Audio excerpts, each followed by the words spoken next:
Okay, this is part two of Unveiling the Veil, a glimpse at some apocalyptic or revelation symbols.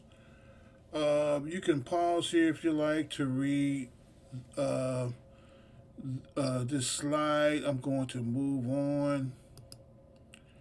on. This is the glimpse, that I wanted to reveal. Have a glimpse at the revelation, a glimpse. I consider this as the key to understanding the revelation. And hopefully, you had looked at part one. I had explained that the red dragon is lined up with the sea for this particular reason that I'm about to show you again.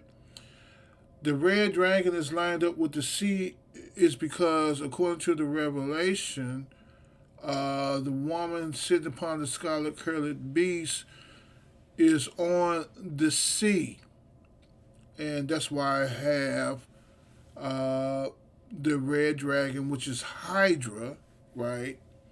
Hydra means multi-headed sea serpent, and according to Grecian mythology, the Hydra was to be fought by Hercules, also known as Heracles.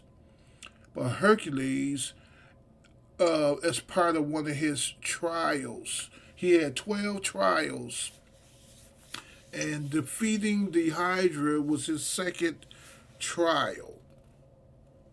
And we know that Heracles or Hercules represents the sun. Did you know that? He is the Son of God fighting the Hydra. And every time Hercules had chopped off a head of the Hydra, two heads, by the way, had grown back.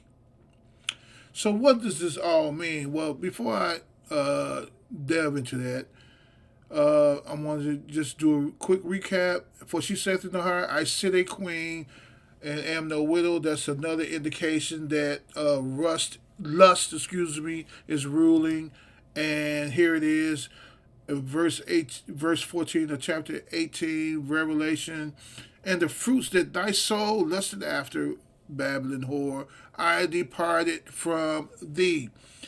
So this represents the aspects of our beastly nature. Yeah, some say, well, this represents the Catholic Church. Yeah, maybe. Yeah, it might be. There might be prophecy. Okay, but for the most part, it represents the beast that is in us. The epithumia, that is in humanity. And for the most part, you can't pick on the Catholic Church. You got to pick on the whole world. Okay? Now let's look at this again. I want to look at the chart once more. You see the Hydra is lined up with the sea, which represents epithumia, right? Now, I want to further stress the Hydra, right? As you can see here, you can pause here to read the rest, but I want to emphasize. But for each of her heads that he decapitated, he referring to Heracles, also known as Hercules. But for each of her heads that Hercules decapitated, two more sprang up. Now, what does that mean? Okay, what does that mean? It means this: regeneration of lust. And I said, and now let's check out the Revelation. Notice what the Revelation says. And I saw one of his heads as it were wounded to death. Now, this scripture is referring to actually the beast of the sea. See, the beast of the sea also had 7 heads. But it got its power from the red dragon. Okay? So in actuality, it's all one creature with different aspects. So the Revelation writer, right, as he was in the spirit, saw the ugliness that is in us when we do not resist our beastly nature, when we do not cast the dragon out of our mind. See, the scripture says there was war in heaven, but I'm getting ahead of myself. So let me I'm gonna read this. And I saw one of the heads, as it were, wounded to death, and his deadly wound was healed, meaning regeneration of lust. See, I conquered lust once in my life. Now it's keeping nagging me. It's I got to can't help it, right? The Apostle Paul had said, he said, for the good that I would do, that I do not. But that thing which I hate, that is the thing that I'm doing. Now then, if I do that thing which I would not, it is no more I that do it, but sin dwelling in me. I am not properly fighting my beast nature, is what Apostle Paul was leading to. And thus we get taken captive away from God.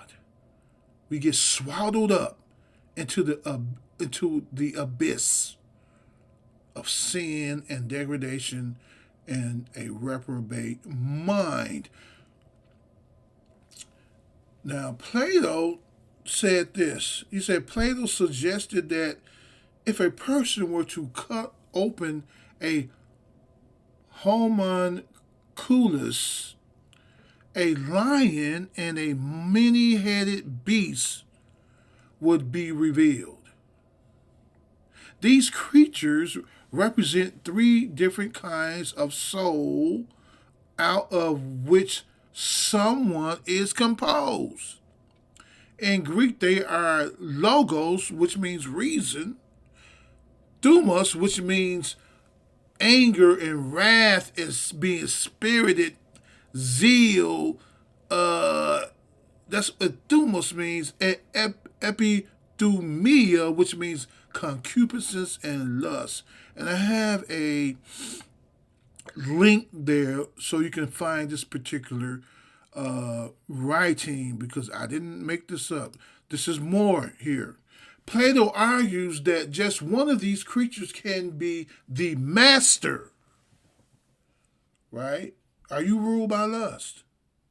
The master, while the rest are its slaves, right? The rest are who? The rest of your members of your body. That's what Plato is referring to. The members of your body is slave. Your hand is slave to lust. Your eyes are a slave to lust. See, you are a miniature world. And most people, epithumia is king. But I showed you a slide where epithumia is queen, the Babylon whore. The symbolism of the mythical Hydra.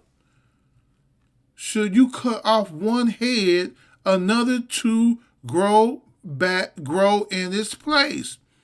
Meaning desire is insatiable. I'm running out of time, so let me reveal this to you. Bellum is Latin for war. Did you know that? Now check this out. Cerebellum. You see where the arrows point to that small, dark part of the brain? That is called the cerebellum. That is called the little brain. In the book of Revelation, it said, and there was war in heaven. Cerebellum, the war that's going on in my mind. Right? And sometimes we don't win. Sometimes we what the psalm poet said, yield not unto temptation, for yielding is sin. Sometimes we yield. I'm guilty of that. Yes, I am so deeply guilty of yielding to my epithumaic nature. I'm guilty. But I am currently resisting. And like the poet said, oh, the cross has wondrous glory. I often prove this to be true. So what I am doing is revealing some tidbits to help somebody else. So by me trying to help somebody else, it helps me. Not that I'm being selfish, but I desire to conquer myself. Now here's another tidbit. Read Revelation chapter 10, verse 5 and 6. This, you will understand what I'm showing you once you read Revelation. He is swearing to the Most High, saying, I have conquered my lustful and incontinent nature. Okay? His foot is on the sea, and another foot is on the earth, signifying lust and incontinency, if that's a word. Or the actual two terms are epithumia and akrasia. See, epithumia means lust, to be lustful, and a longing type of, you longing for something. You're always thinking about it. See, that's why you mess up. Stop thinking about it. You have to cast it down. There was war in heaven. Michael and his angels fought, and the dragon was cast down to the earth. So the dragon wasn't destroyed. It was cast down to your lower self, your animal self, and the scripture reveals that the dragon poured out a flood out of its mouth. That flood represents the thoughts. So you got to keep casting it down. You have to keep resisting and changing those thoughts. Be ye therefore transformed by the renewing of your mind. And this is what I'm doing. These thoughts come to my mind. I cast them down.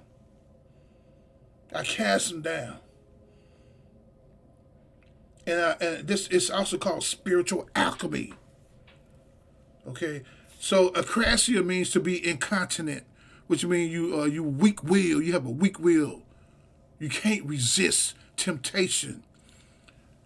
You can't resist that girlfriend. You can't resist that boyfriend. Huh? You have a weak will. And according to Hindu religion, that's the root chakra. You at the root chakra, you at your base, you at the Muladhara. Your Muladhara is weak. Your root chakra, your foundation is weak. That is a very awful condition to be in. And the second chakra, which is epithumia, is the Adhisthana chakra.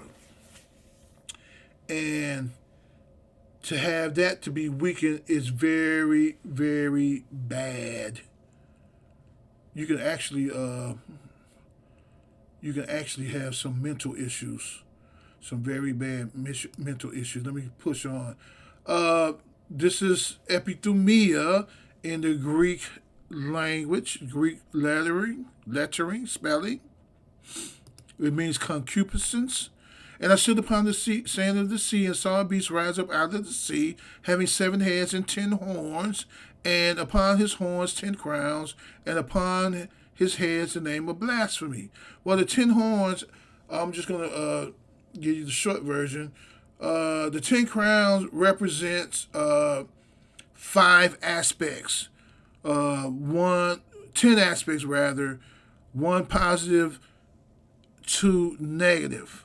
Right, the 5 senses with positive and negative aspects. So the crowns were on the horns, meaning that your senses were ruling, but on the negative sense, the negative aspect, not the positive, the negative, the lower self, the animal.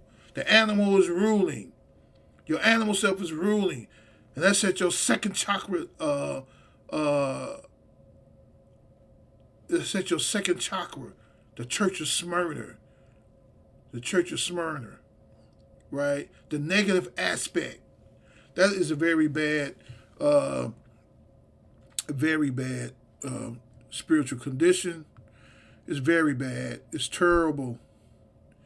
You can suffer from fear, anxiety,